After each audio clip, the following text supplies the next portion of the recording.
Okay, Cooper Webb, Hangtown, round 2, and you're already back on the podium. I'm guessing this is above your expectations and ahead of schedule.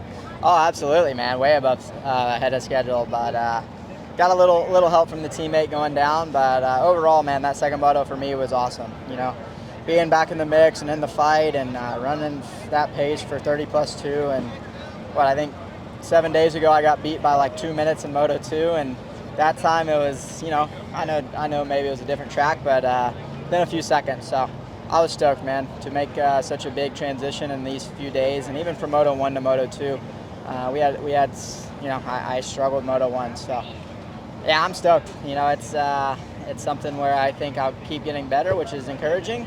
But I think today was great for my confidence to know that I can do it again. Even like running that pace in the second moto, were you riding around kind of surprised that it was coming as easy as it was? Obviously, I guess it wasn't easy, but yeah, considering your prep and where you're at, I feel like you shouldn't be able to run with those guys like you did.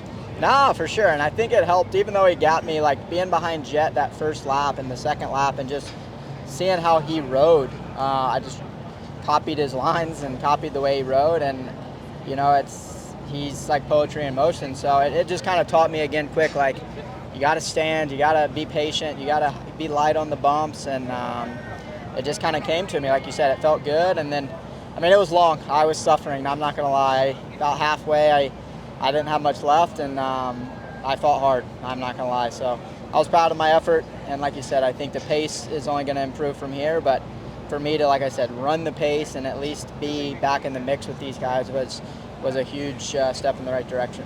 When you can see Jett early on like that, is it hard for you to keep yourself in check and not go over the limit to try and stay as close as possible to it? Like, I guess you have to keep reminding yourself that, like, I'm still working back into this, not yet.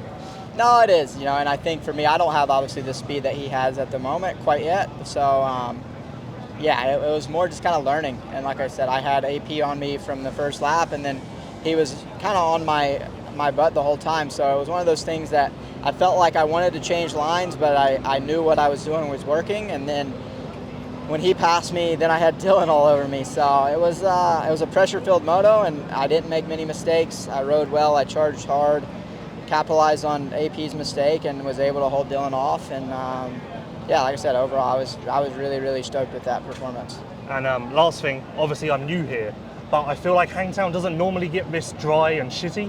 Like, it kind of looked like a GP track.